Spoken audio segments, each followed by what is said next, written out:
Hello, all of the amazing humans and otherwise listening or watching through this podcast episode. Warm welcome to everyone who is joining us in the Ayurveda and Women's Health Sisterhood, and a warm welcome to all of the podcast listeners. So as you know, me and Mel have been doing a little bonus podcast series for you guys, the evolution to your higher self. And it is where we come together and we have these soul chats about trauma, about Ayurveda, about these deep and meaningful conversations that we were having off air. We thought we wanted to bring them on air because we got so much out of them, and we thought it'd be so lovely to share this with our wider community. So for those who may be tuning in for the very first time, if you're new in the Facebook group, welcome. If you're new to the podcast, welcome. My name is Harmony and I'm an Ayurveda and women's health practitioner and the founder of the Ayurveda Alchemist Academy, where we certify you to become Ayurveda and women's holistic health coaches. And the wonderful Mel, I will let you do your intro. Hey everyone, I am a holistic trauma-informed life coach and healer, and I really help women in business to tap into and heal all their trauma so they can show up and share their magic to create to go and live their passion and their dream and their mission, so they can have that lifestyle freedom, so they can be with their family, so they can live in joy. And that all starts with healing from within. And that you do. And Mel is also our wonderful student success mentor and mindset coach in the Ayurveda Alchemist program and the founder of the Evolve methodology. And I am the founder of the higHERself methodology, which we infuse into all of our programs. And so we're bringing our methods together when we are also curating these episodes, so that we can really try to not just have those soul chats, but think of ways that we can answer these questions ourselves and help you guys along the way. So today we're going to be talking about healing from within, transforming trauma into resilience using Ayurvedic principles and trauma-informed principles. So Mel, let's kick it off with you. No, first of all, we're going to do our wins for the week. So we're going to kick off the episodes with our wins. So what's your biggest win this week, Mel? Okay, the biggest win for within the last week has really been just getting clarity on my next evolution in business and service. So, I sat down with you, Harmony, as you know, last Friday, and just really I knew it was there, but just owning it. So my win for the week is really stepping into that next version of myself and just owning it. So that's exciting. What about you, Harmony? What's your biggest win for the week? Yeah, well, first of all, I'm so glad that that is your biggest win and that you're stepping out and announcing it to the world. That's so exciting. That's always the first step. My biggest win was actually not dying this week in a fatal accident. So no, it sounds more dramatic than what it was, maybe not. But basically I was having a day on Wednesday, all of the things happening at once. And I was like, right, I just need to get out and take the dogs for a walk. My husband had come home as well. And he's like, yeah, I'll come with you. We're talking, and I just went to cross a busy road and looked the other way, and a car literally came flying down and nearly cleaned me up. Like literally within, if it was 1 or 2 seconds later, I would have been completely mangulated, probably dead, if not on an ICU ventilator. And my husband was like so panicked. He's like, oh my God, because he yelled out, stop. And I just stopped and the car just swooped past me. And he was like, oh my God, you nearly died. He was fully freaking out. But I think because I was already there, I was already at my max of stress for the day. I was like, oh, well, that's actually a bloody big win because I didn't die. I'm here. Woohoo. Like, celebrate. That wasn't even that stressful for me. But he saw it all happening. So he was extremely stressed out. So my win is that I'm still here and that I, managed to, by 2 seconds or less, escape that tragedy. So that would be my win. That's crazy. That's a big win. And like, we are so glad to have you here, like really glad. And when you have moments like that, it really makes you put in perspective. You probably weren't at that moment, but in hindsight, when you look back and puts it into perspective of how quickly things can kind of change. So yeah, we're so glad that you're here with us. Totally. And I also think a huge lesson on how important it is to be present in like everyday moments in your life. And I had let my stress get the better of me that day, and I completely obviously was not present in that moment. I was just like up in my head, and yeah, that happened. So it was a good reminder to come back into the body, come back into self, and just be present with what I am doing, and to not allow that stress to bubble up so tragically. And with that in mind, today we are talking about building resilience and transforming trauma into resilience, and understanding the impact of challenges in our life. So to start with this, I would like to, I guess, get you to start it off, Mel. Life often presents us with significant challenges. So how do these challenges impact our overall well-being and vitality?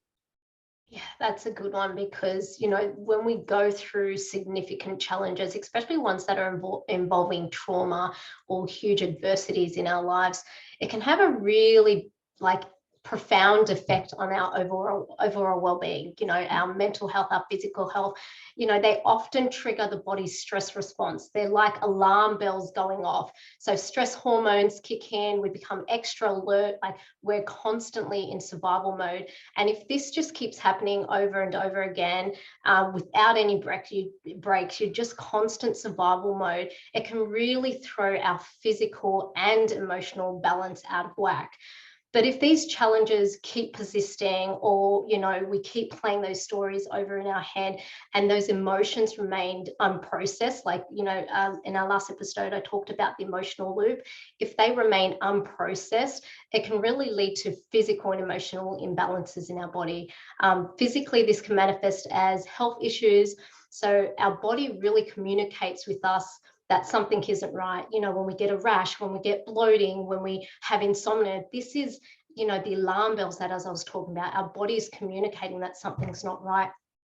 Like I said, it really manifests in all diseases, your sleep pattern, like I spoke about, insomnia, and even digestive problems. So emotionally, these challenges can create a storm within our minds. Like you spoke about, Harmony, when you're stressed, you're not in the present moment. It's just going all crazy in there, and it starts impacting our mental well-being, right? So often, when we're in these states, it just reinforces our limiting beliefs. It reinforces the stories that we're playing over and over in our head, that negative thought pattern. And it really makes it difficult to navigate life with clarity and confidence, especially in business.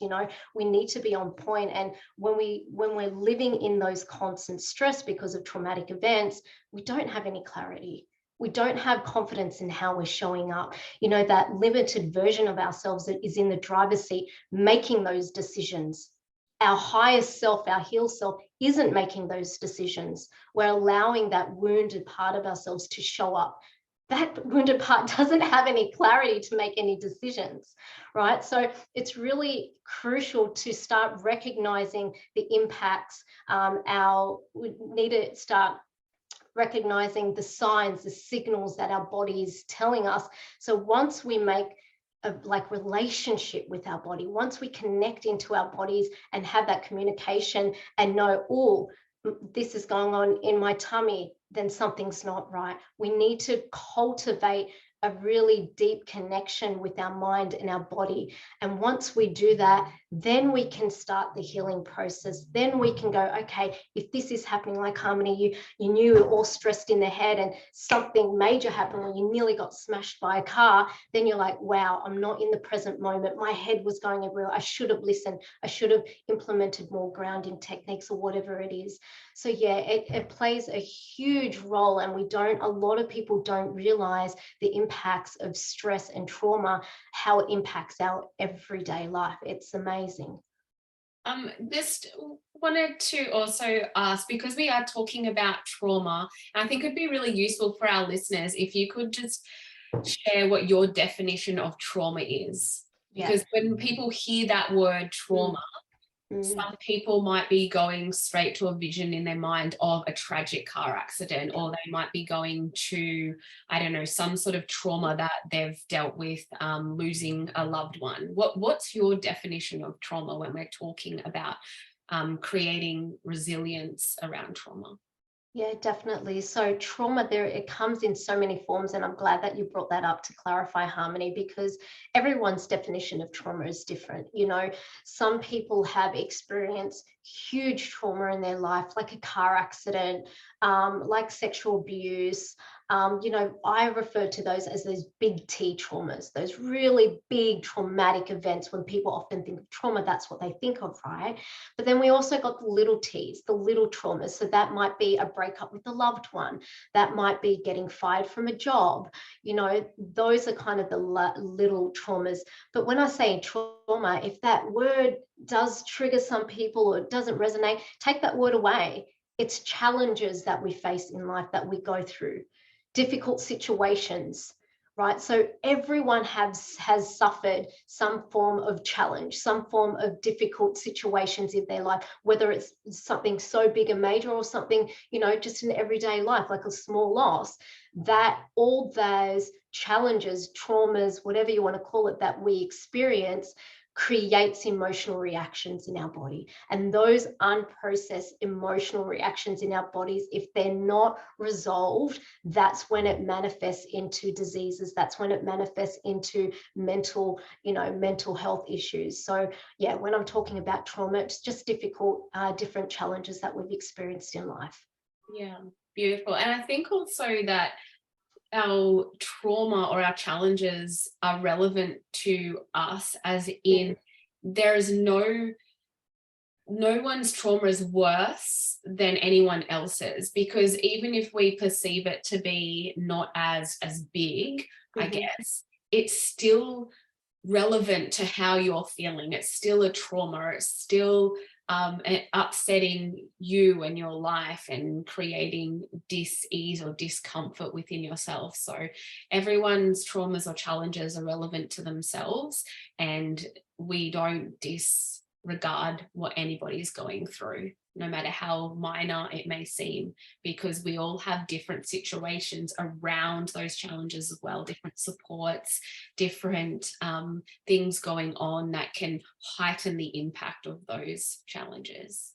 And that's so true, Harmony. Like, trauma or challenges have an effect on the nervous system, right? Everyone's nervous system is the same. It floods those chemicals in our bodies, those hormones. It goes into a freeze state. It goes to a flight state. There is no difference whether your loved one walked away or your doggy passed away. Do you know what I mean? So all emotions are equal. They're all the same. And like you said, there is no one that is worse or one that is less. The difference is, are you keeping stuck in victimhood and allowing and choosing to allow that to play out in your life?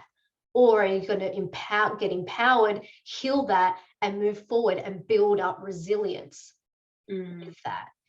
So in saying they're all exactly the same, it's everyone has a choice to move forward or use it to empower and build resilience within them. But in saying that, Harmony, I'd love for you to explain to us how Ayurveda considers each individual's constitutions, that is the doshas, and by how understanding our doshas can that guide us when we're facing life challenges. Good question. So your doshas will definitely influence your unique way of responding to trauma and challenges. And by understanding your dosha's tendencies, you can help tailor your coping strategies effectively to that challenge that you're going through, or to the trauma you've been through, past or present.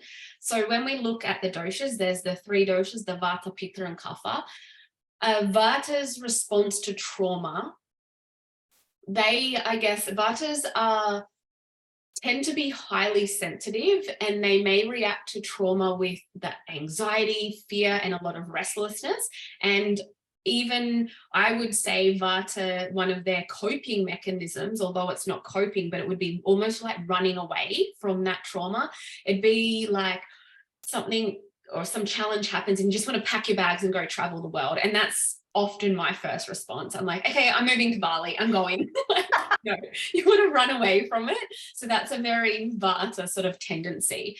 They might have difficulty concentrating and experience physical symptoms like you were mentioning, digestive issues and sleep disturbances. Like that's very Vata type qualities, and coping, the way that they sort of cope with, or not cope, I should say, the way that trauma and challenges affect their body and their mind. And so for a Vata type person to be able to help them manage life challenges or to cope with them, they benefit from adding in a lot of those grounding practices. So really making sure that you are setting up a nice routine for yourself. You're incorporating some yoga, some breath work, some meditation, Tai Chi, whatever your thing is that really grounds you and brings you back into that present moment, brings you back into your body and is calming for your central nervous system. Creating a structured routine and engaging in calming activities obviously helps to stabilize your mind. And the Vata dosha is made up of air and ether. So when they're out of balance, you can have a mind that's very fleeting and very jumbled and scattered. And so we really want to calm that down. I actually put a meme up on my Instagram yesterday of like this ostrich going around going, my mind, and it's like running around crazy. I'm like, oh my God, that's such like a Vata mind. I was laughing, so I was just resonating with it, thinking about that day that I nearly got hit by a car, because that's exactly how my brain was working. Or not. I've seen that meme. I looked at it and went, oh my God, that is like me when I'm running around with my head everywhere. That was really, I love that meme. It was so funny, but I was like, oh, this is gold. Yeah, so that's very Vata. And also being able to include some warm, nourishing food, some herbal teas can also provide a lot of comfort and stability. So they really need that stability in times of chaos.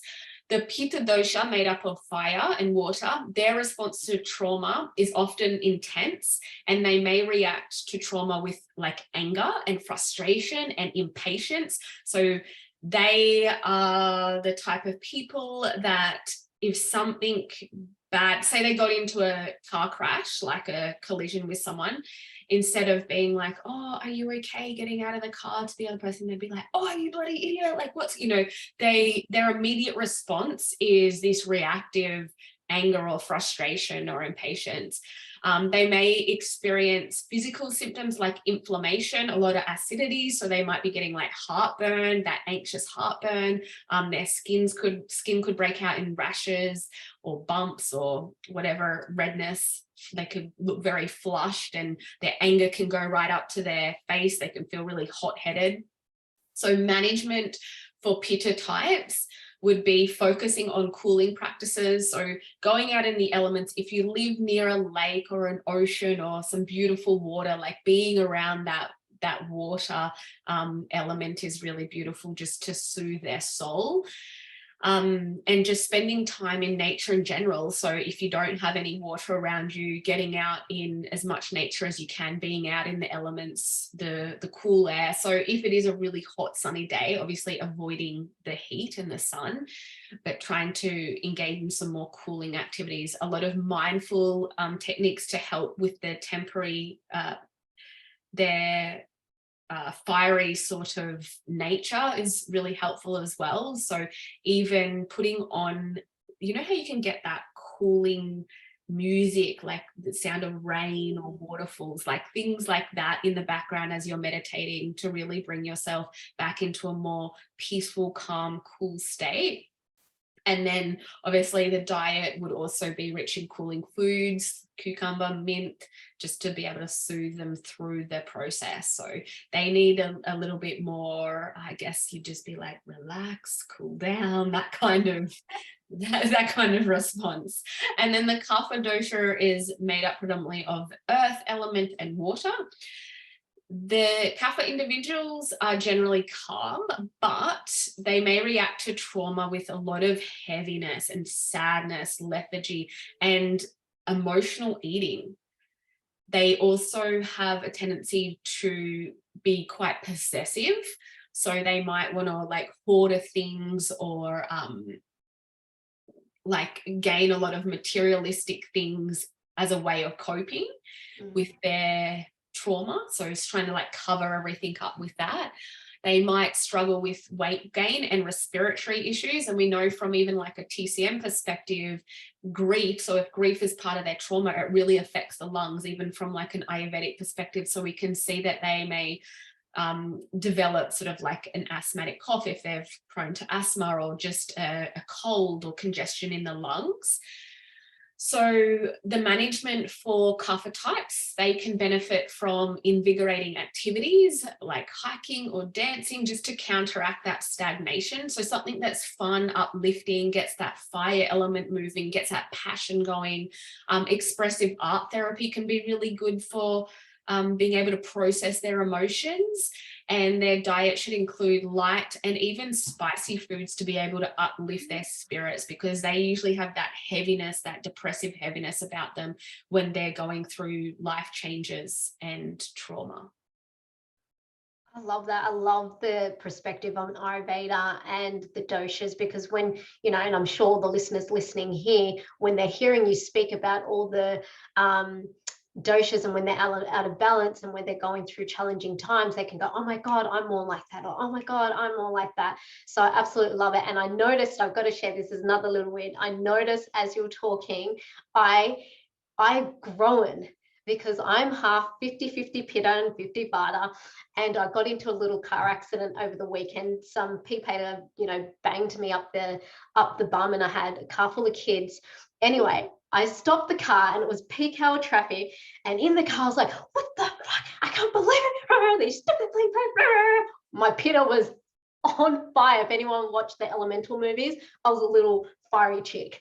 Anyway, I got out of the car, ready to go, and I see this poor young bloke freaking out, his body's trembling, and I went straight into like my, oh my God, are you okay? Is everything okay? No, it's fine, no one's hurt. Like, are you okay? Just breathe. And, you know, calming him down and being really nice to him. So, you know what, I'm just like, yes, Mel, I've grown.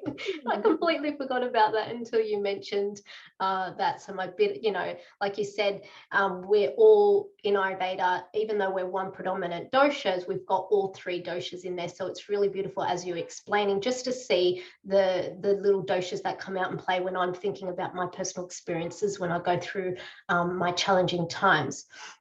But in saying that, Harmony, now that you've explained how amazing Ayurveda is and the power of that and understanding your doshas, could you share with us an example from your own personal journey for when Ayurveda has really helped you you know, overcome a significant life challenge?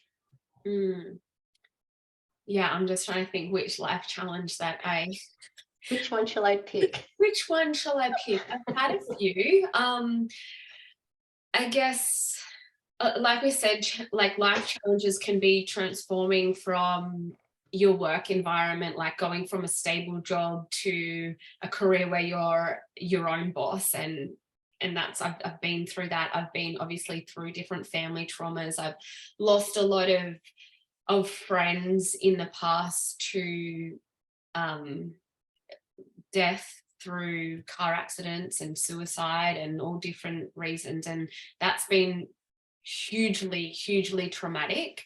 And I've really had to pull on my Ayurvedic knowledge and wisdom to help me through those processes. But even in the last few months, you know, life has felt challenging, and I know on the outside it can look really beautiful and blissful because we've just stepped into our new beautiful home, which I'll be holding events and retreats and stuff from, and it's absolutely amazing, and it's a dream come true.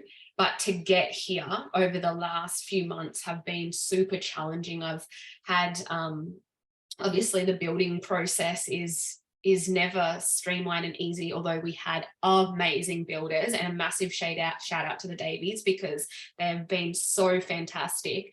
But you know, like even Phil and I wanting to change things and prices going up, and yeah, it's just like there's always stresses with building. And in that time we were living in a 2-bedroom 1-bathroom unit with the 2 kids, the husband, the 2 dogs, studying for a master's degree. I've got to fly to Melbourne all the time for exams and prac, and got plenty of group assignments going on. My husband's not around a lot, you know, in normal hours because of his work, so I'm like predominantly the sole carer. Not, I shouldn't say the sole carer, because he's fantastic with the kids when he's around, but you know, a lot of the responsibility of our family and children lies on my shoulders, and business, and yeah, just so many things going on. I've really had to, well, first of all, I've had that moment too, Mel, where I've been like, I've grown. I feel like I've grown, because I used to get so flustered, and I used to get so, I would go pitta phase where I'd get really frustrated and angry that all this stuff's going on, and then feel resentful because, you know, why can't Phil be helping me more, even though he can't because he's at work, like that kind of stuff. And then I would get really spacey in my head and really anxious, and the Vata dosha. But I feel like I felt like I maintained a lot of stability through the last few months, and I feel really proud of that. And I did that honestly just from pulling on the Ayurvedic elements that I'm aware of, and having a lot more compassion for myself, and even asking for help. I hated asking for help. I would never ask for help. Because I never wanted to put people out. Like that was a big thing. I always had like this, I can do it all myself type of attitude, and I shouldn't ever ask because I don't want to put people out.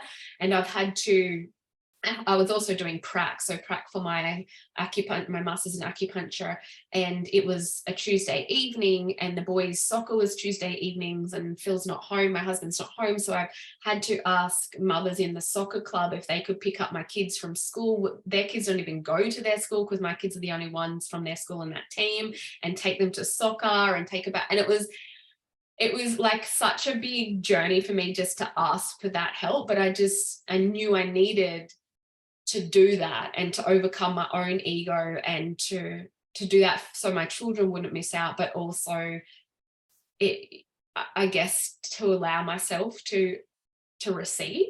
I was never good with that. So I think that was eye-opening, because I was really learning even more about myself in the process, but understanding how much I've grown and how much I can really understand myself. But on more of a practical level, I think what helped me is a really grounding routine. And I'm a massive advocate for dinacharya, what we say in Ayurveda, which is a beautiful grounding routine. There's so much importance in that. So I structured a daily schedule that included some breathwork practices. I always move my body in the morning, because if I don't move in the morning, like I feel stagnant. I'm just not myself.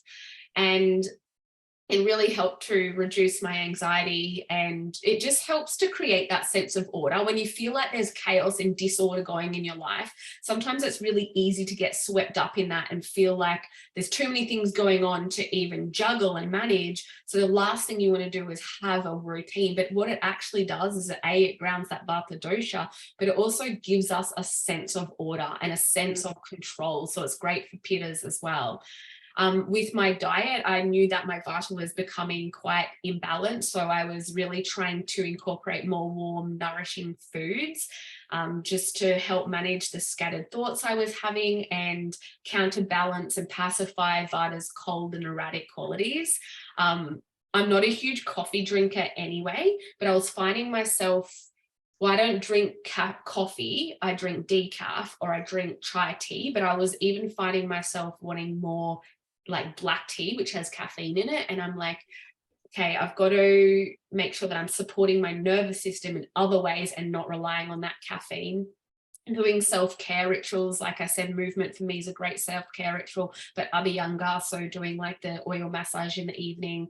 And Ayurveda really stresses the importance of balancing work and family life. So I made sure that I, in my routine, scheduled dedicated family time and really communicated openly with my husband about the need for support and shared responsibilities, which he's absolutely fantastic with. But I feel that it's always good to communicate that when you're going through a time of challenge or stress, like be really, hey, like this is a really difficult time for me at the moment. I need you to step up. I need you to make sure that you're doing X, Y, and Z, and the children as well. Like, hey guys, like you are old enough to be doing this, this, and this to help me out. We've got to work as a team.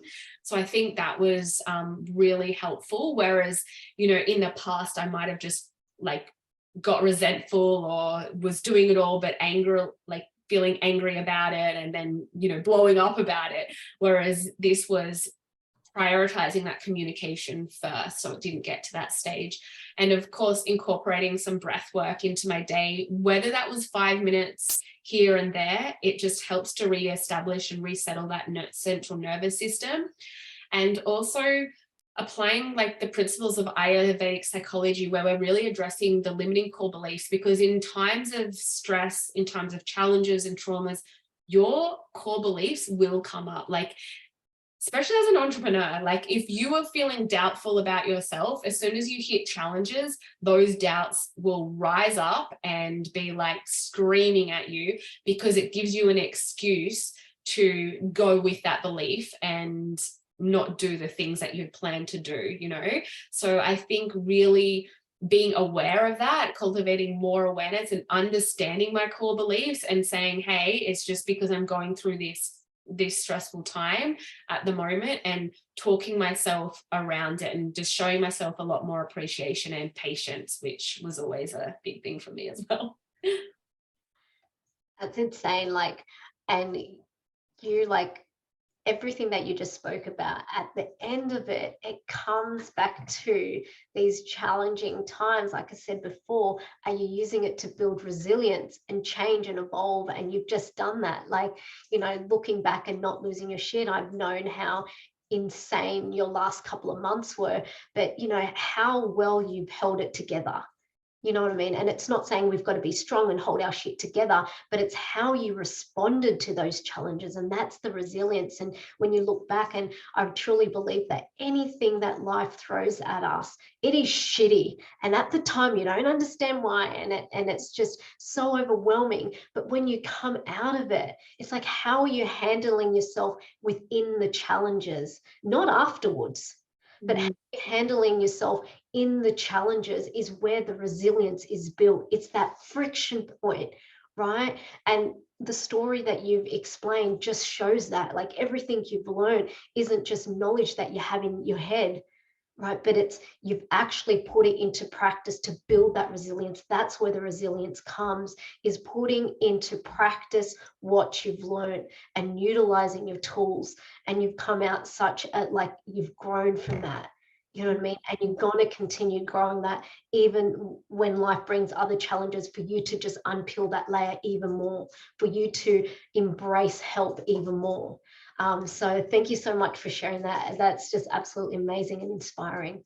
Yeah, I think you just remind me of something that we do tell the Ayurveda alchemist students a lot, is that there's so much information out there. Yeah. Like, you can gather so much information and think you know all the things about all the things, but until you actually implement that information, that's where the true wisdom comes, because that's when you're actually embodying the information. And so I think when you actually start to embody the principles of Ayurveda, or whatever it is that is your path and your learning, that's when you really, really feel and notice the changes within yourself.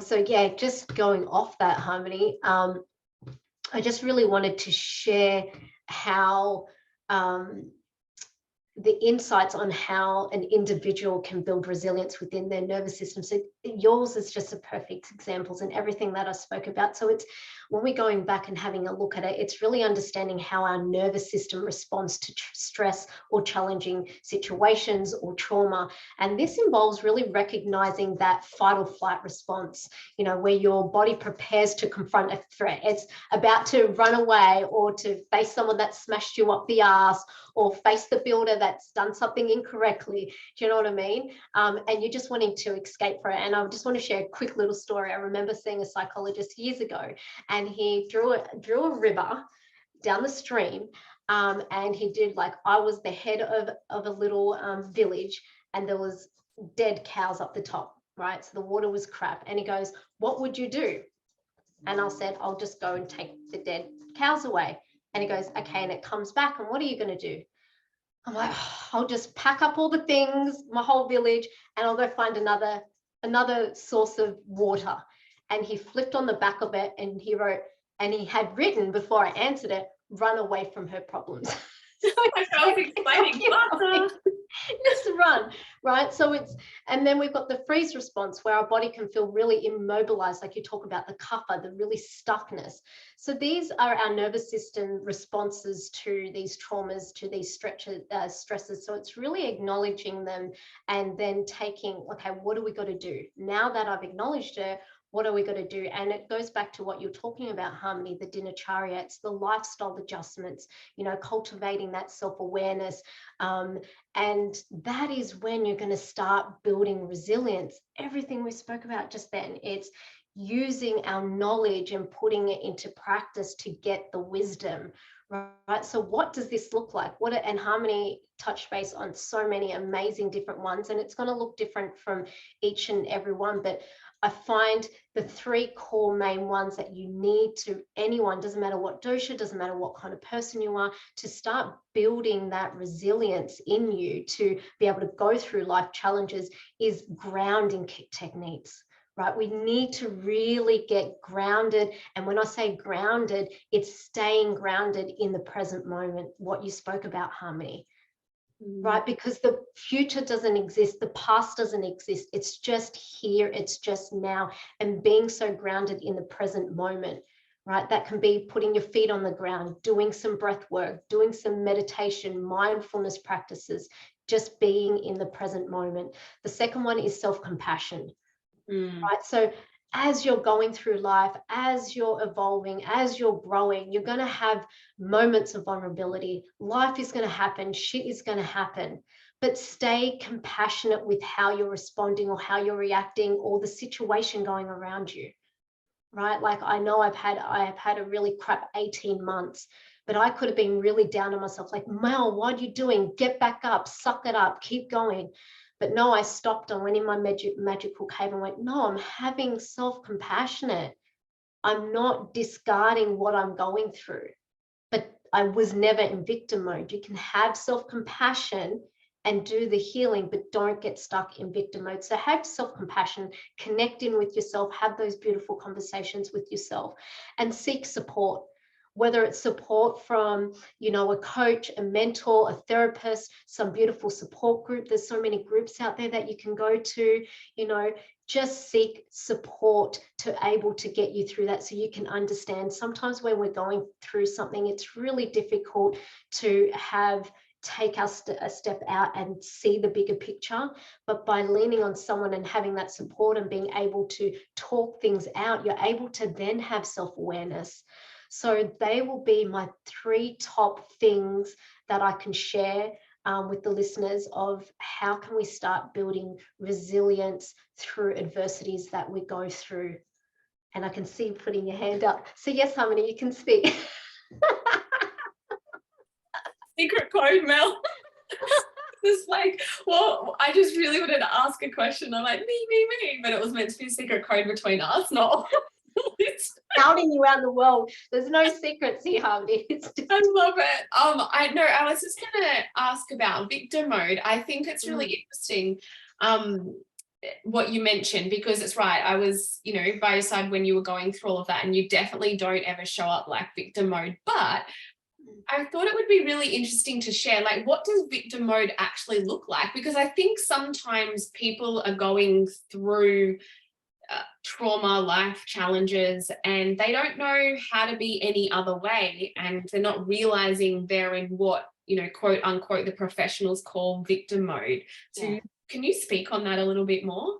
Yeah, definitely. And from my perspective and how my experience and how I view it is, the victim mode is when you're like, oh my God, I can't believe, like, so I'm sharing my story. I can't believe that shit happened to me when I was young. Oh my God, my mother, she used to hit me, and I've come from a poor family. And oh my God, I can't believe my ex, he cheated on me after X amount of years, and he brought a woman into our brandly built home. I can't believe this is happening to me. Poor me. Right. And you notice when you start having, and there's nothing wrong with that. And this is why we're having these conversations, is just to bring awareness. Right. So that was me. And when I look back, I don't go, oh my God, I can't believe you're stuck in victim mode. How can you just think you're the victim? Like, let's not put a stigma to it. When we're in victim mode, it's just a level of consciousness that we're at.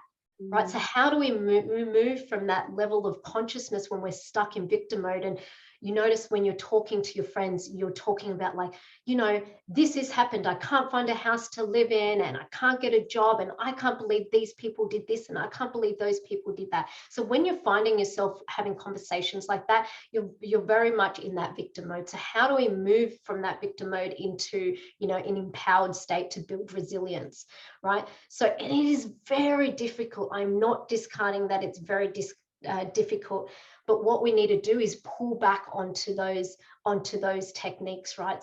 So for me, it is really grounding myself. As hard as it is, I'm always having conversations with myself. So when I go into a meditative state, I really then able to step away from the situation. Doesn't matter how fucking painful I'm feeling, and the pain, and I'm crying, and the pain is real. I'm able to step out and have a look at the situation and be the observer and go, wow, I'm really suffering. I'm in a great deal of pain. Wow, I'm feeling a bit of resentment there. Wow, I'm feeling, hurt. I'm starting to blame people. And then I get a mirror out, not a physical mirror, but the question, really good quality questions. Why am I blaming these people? What is it in that situation, or is that person, that I'm having resentment for? Because usually it's just a mirror of something that's missing in with yourself, or a communication that, hey, I need to grow here. I don't like that because of something in me. So for example, when I lost Elevate, my business, a women empowerment business that I had, I did close down because of COVID situation, but I could have gone, oh my God. And I did start going, COVID shut me down. I can't believe it's not fair. Where's the government not helping us funding, and all this external shit? Victim mode, external, you're finding something external blame. When I went into my little magical cave, and in my magical cave, I take time out, I say no to things, I don't show up, if anyone knows me, I won't answer to messages. That's when people know, like, oh, what's wrong, Mel? I really shut it out, and then I go internally and go, okay, why did Elevate shut down? Because it's a reflection of me. Anything happening in your external environment is a reflection of your internal environment.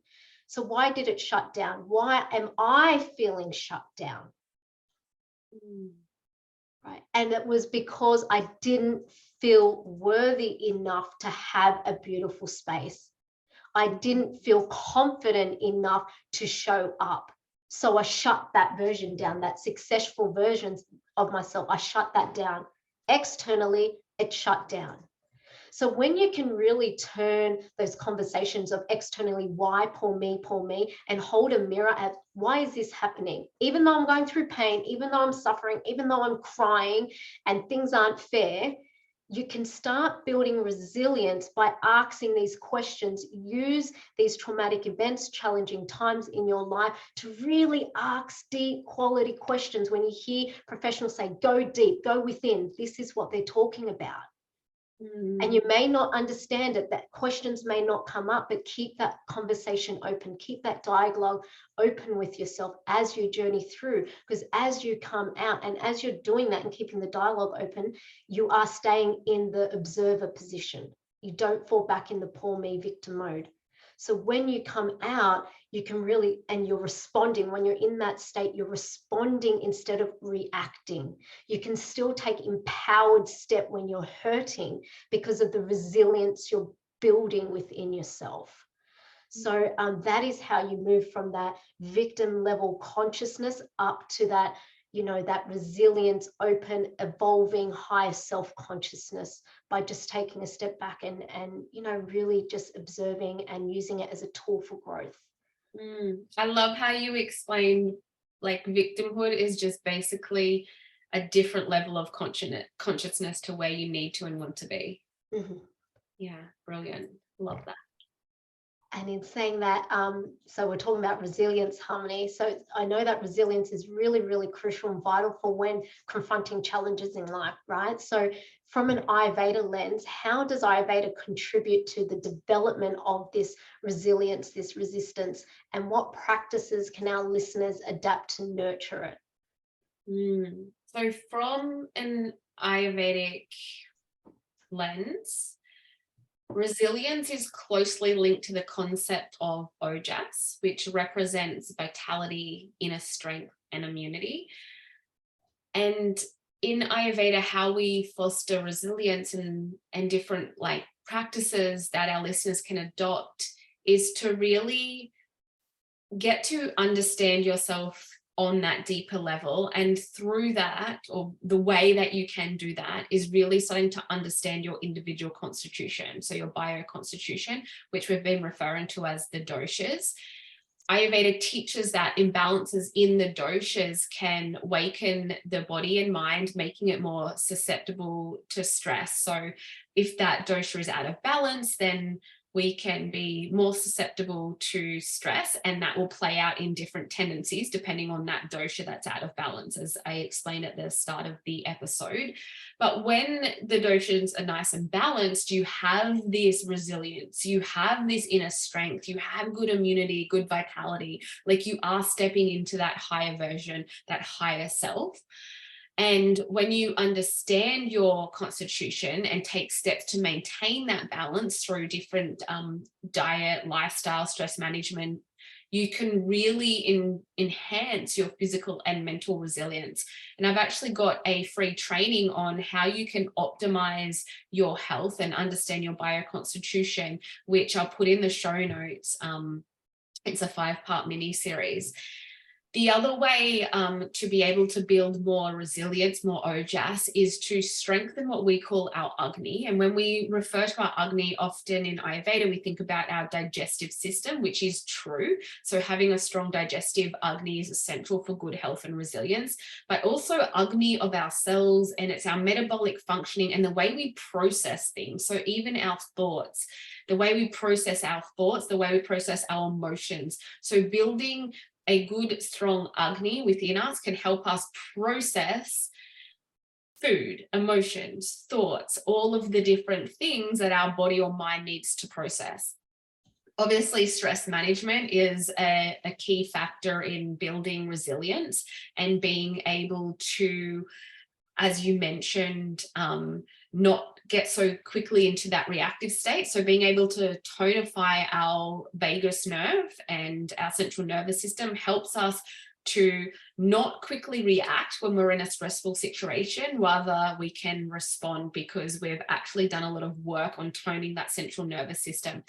And through Ayurvedic principles like yoga, meditation, and pranayama, like pranayama is meaning breath work, is absolutely fantastic for, on a very scientific level, on being able to tonify the vagus nerve and strengthen the immune system, build more ojas, and stabilize our central nervous system. We also, in controlled pranayama practices, we can actually put ourselves into a sympathetic state, which is that sort of flight mode, the where our heart rate is coming up, we're breathing heavier, but it's in a controlled state. And then we allow our body to adapt to that controlled state and then bring it back into a parasympathetic state through controlled breath mechanisms. And so this is really helpful if we're then in a stressful situation, we get into that sympathetic flight state, but then we know how we can bring our body back into a parasympathetic state where we can be more focused, more present in that moment. So that's what breath work can be really useful for. And we actually have a breathwork certification coming up, the higHERself breathwork, which is all about these Vedic breathwork techniques. Self-care rituals, they're fantastic to be able to nurture the body and the mind. And when we can really nurture ourselves, we increase that resilience, mindfulness and awareness, adapting to seasonal changes as well. Ayurveda recognizes that our bodies and minds are influenced by seasonal changes, which will actually also influence our dosha. So by adapting our routines and diets to align with the seasons, we can support our overall resilience and our immunity. We've got enzymes that our body makes according to the seasons. Like, that's how intelligent our body is. And so when we're eating seasonally, we can actually digest those foods better, and those foods go on to build up our immunity and our cells. And then looking at Ayurveda offers herbal medicine, some herbal support. So if you are going through a really, challenging time, stressful time, you can have additional support through herbal medicines and adaptogens like ashwagandha and tulsi. They're known to enhance the body's ability to adapt to stress. Lifestyle balance, obviously, so having adequate rest, exercise, and a good sense of purpose. When we have that sense of purpose, we have more of that inner vitality, and we're building that resilience to life because we're waking up full of purpose, and we're really sort of stepping into that dharmic action, that right action every day. And I would finally say nurturing relationships, building and maintaining positive relationships is vital for emotional resilience. So having that support system, having beautiful positive relationships in your life. Like, when I was going through tough times, I know I've got my wonderful friends, including you, Mel, who's been there to support me. Without that, things would feel, and they would be, so much harder. So Ayurveda really recognizes the importance of emotional well-being and overall health and resilience as well. So yes, I definitely think, that's all I've got to say on that. But what about you, Mel? Can you recount a moment in your life when Ayurveda played a role in helping you not just recover, but thrive after overcoming challenging situations? I know you did describe about the loss of Evolve. Yeah. If you have any personal stories where you can share that you've had a transformative experience.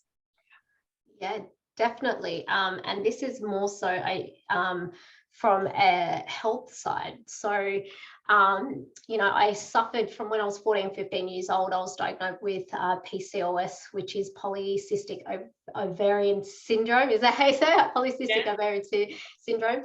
So those for that are not familiar, it's just a hormonal imbalance that affects the ovaries. So I had a lot of cysts all over my ovaries. I had irregular menstrual cycle. I was bleeding on my heavies for like 2-3 weeks at a time, insomnia, dizziness, acne breakout, all the things. So I was suffering from this from a very long time. And from an energetic, spiritual perspective, this manifested in my body due to the trauma from my sexual abuse. So that trauma that I had suffered created a real imbalance and blockage in my sacral chakra. So that is where the PCOS manifested, and that was all the emotional stuff that was coming up. So over the years, I really embarked in, the lifestyle. I implemented, healthy eating and all that kind of stuff. And I did start seeing the symptoms diminish. I did start seeing, my bleeds weren't that heavy. I was still having insomnia. Acne slowly cleared up, but still had it on my face. So I did start seeing and getting a little bit better, but I just couldn't kick it. Like and I had to get scans every 3 to 4 years, and it was still there. And then I went in 2020 I went through a 6 weeks Ayurveda cleanse with Harmony. When she spoke about Ayurveda, when I first met her, I'm like, oh my God, this, like, it just resonated so deeply within me. It just hit my heart. And I went, I need to go on this. It sounds crazy, 6 weeks, but whatever, I'm just going to do whatever it takes. And during those 6 weeks, for those of you that don't know, an Ayurveda cleanse helps start removing a lot of the armor, a lot of the toxins, the physical toxins and the emotional toxins. So this had such a profound effect on me. After this cleanse, and I really implemented and understand and learned about my unique doshas and where the imbalances was. So I implemented a lot of the nutrition side that was missing. I had found, like, when I went for a scan, there was no more cysts. They're like, who told you you had PCOS? There was no cysts on my ovaries. My acne started clearing up. I slept well for the first time. All I can remember, because that happened, the sexual abuse happened when I was about 7 or 8. As far as I can remember, I could never sleep at night. So I'm having amazing sleeps at night. I'm getting 28-day cycles. I don't believe I have 1 day heavy bleeding. And that is truly profoundly because of Ayurveda. And that is why I jumped on and went, oh my God, this is such magic, this ancient wisdom. And I jumped on and, through Ayurveda Alchemist, I'd done the course, I became accredited, and I continue to learn. And I love this Ayurveda Alchemist because it's not you go in there and you get certified. We are continuously learning. The alumni are allowed to jump in, and Harmony gives us women's health staff. She gives us so much more Ayurveda wisdom, and we're continually learning. And the more I learn, things just land and I implement in my life. And I'm just seeing so much more, so much more benefits physically because of Ayurveda. And it's just been absolutely amazing, like absolutely amazing. I love that story. That's so good, Mel. I'm so happy for you. Brilliant.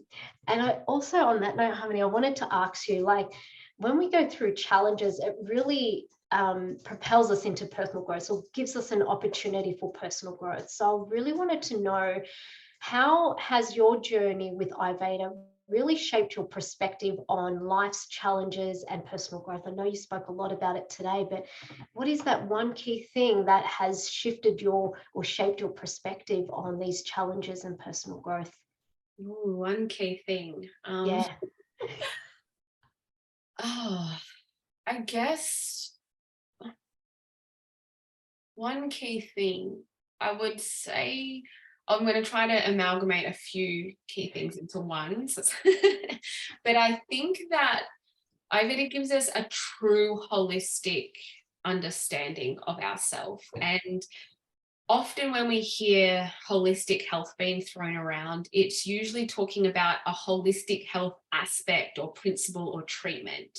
This one sort of way of being. It's not talking about holistic health in its true entity, which is looking at an individual's constitution and being able to understand the physical body, allowing there to be different sciences that come into that as well, adapting to change and our modern way of living.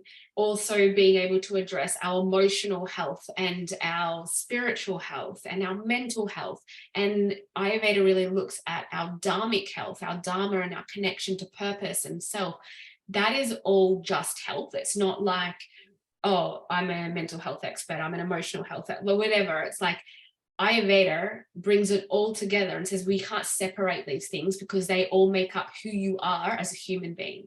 So having a true understanding of holistic health. And I started off as in the allopathic Western medical system. I was a registered nurse, still am, have been for God knows how many years, 18 plus years now, probably 19 or something. And so it was very much on like the physical body, or every area in health was separated. There was mental health, or there was surgical or medical, like everything was so separate. Nothing was holism. And even as I entered the natural health world, I would see each modality sort of shining their light just on their modality, but not having a holism behind it. So when it comes to personal growth, I think you can't just grow one aspect of yourself, because becoming your higher self is alchemizing all of who you are. It is looking at your emotional, your physical, your mental, your spiritual, your dharmic health, and saying, this is all of me. And when we do personal growth, you know, we might read all the books or we might do affirmations, but it's not, that's not holistic health. So I think that's where Ayurveda really shone its light on personal development for me. And what I know a lot of the women get out of the program, even if they're not doing it to become a certified coaches, they are doing it for their own personal health, because it's got such a holistic standpoint. And it's why we bring in all of the women's health, and even from a very scientific viewpoint of, you know, looking at the hormone levels and all of that, because that's all of Ayurveda. Ayurveda had 8 branches, and one of them was surgery, you know, one of them was longevity, one of them was pediatrics. It looks at such a broad aspect, but brings it all to its core. And I don't think people really understand that. And I think it's important to know, when we're looking at personal health, it's more than just one aspect of us. And also in being able to, through that transformation of personal growth, embracing change. Ayurveda acknowledges that change is inherent in life, just as the doshas can shift with the seasons and circumstances. So individuals who follow Ayurvedic principles, they learn to embrace change and to adapt to it, viewing challenges as opportunities for transformation and growth, as opposed to being like, oh, there's an obstacle, let's get all heated about it, let's get pissed off. We're like, okay, here's an obstacle, how can we transform, how can we grow through that? And then being able to recognize where our little wins have been. Like we both said in this podcast that, oh, I realized I've grown. Oh, I realized I've grown. And it might have just been in that moment, because I never planned to come on and say that. It's like, oh, another realization. That's really cool, where we've both embraced change. And sometimes that's hard. Like, you know, I live on the Gold Coast Burleigh Heads, and it is getting so busy, and they're putting trams through it. And I don't want that. I don't want that change. And it's really bloody hard for me to embrace that change. So I know it's not always easy, but I went for a run with a friend this morning, and I even said to her, look, I'm looking at all the negatives about the tram. I'm thinking there's going to be more crime and all this stuff, but maybe there is some positives, and I really just have to embrace the change, because it's not slowing down or stopping because of my thoughts at the moment. And so I think even that was a small win, and just being able to see things from another perspective. And so I think they're sort of the key things. And also the fact that when we're looking at personal development, Ayurveda really empowers individuals to take charge of their health and well-being from that holistic standpoint. And this sense of empowerment really extends into that personal growth aspect, encouraging us to actively engage in the growth journey, even when we're facing challenges. So I think that is what I would like to say on that. And I know we could talk for an hour more. We're always like, we're going to keep these episodes nice and brief and to the point. And then we just, you know, as we do, talk for hours. So I'd like to probably wrap it up here, Mel. And I would love for you just to leave our listeners with 1 or 2 actionable steps out of this whole episode. Pluck out 2 actionable steps that they can take to incorporate Ayurvedic principles into their lives when facing challenges. Yeah, definitely. So I think there's so much, like you said, it's so holistic, but I think the key ones that you can take away is, 1, creating time for stillness, coming back to breath. Right, and that goes back to the grounding, staying in the present moment, okay, and getting out of your head. It allows you to get out of your head and into your, you know, present moment, into your higher self. So 1 is definitely stillness, breath, and 2, from an Ayurveda perspective, number 2, challenging times would really be, I think this one has helped me a lot, and there's so many, but for me, it is really syncing with the circadian rhythm. Really allowing yourself to go to bed early, getting that restful sleep, waking up as the sun rising. For me, that has been a huge game changer. And yes, they're simple. Stillness, coming back to breath, and sinking in with that circadian rhythm. But just for those 2 things have been so profound when facing challenges. Why? Because we're getting out of the past and present into the moment, becoming the observer so we can get out of victimhood. And two, syncing with that circadian rhythm. So we're staying into balance.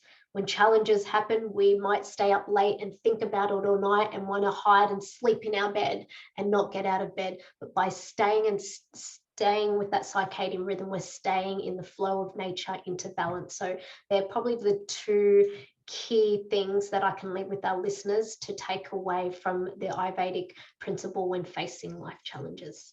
And that's so perfect. I'm so glad you brought up about the circadian rhythm syncing, because I have noticed, both me and my husband have noticed, so we've moved to our beautiful place. It's on the lake and it's gorgeous, and we get the most stunning sunsets, but we don't get the sunrise because the sunrise is on the other side.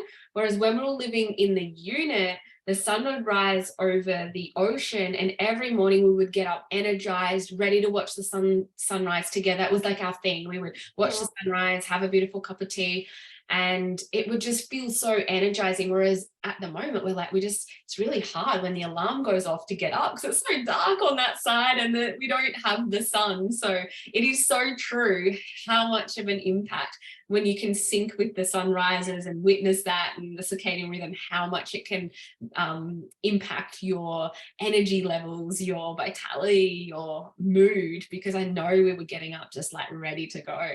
So yeah, that's awesome. Thank you so much. And this has been so fun as always. And thank you so much for everyone joining in on the conversation with us. If you have any comments or questions, please join us in the Ayurveda and Women's Health Sisterhood. It's a Facebook group, a free community.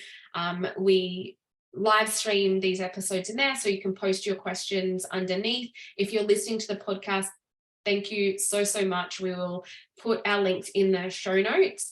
We do have a free offering for you. Mine is a free mini series on how to optimize your health and well-being, whether you are trying to optimize it from a personal level to be able to step into your higher self, or if you are someone in the health and wellness industry who wants to be able to really optimize your clients' health and well-being as well as yourself on that journey.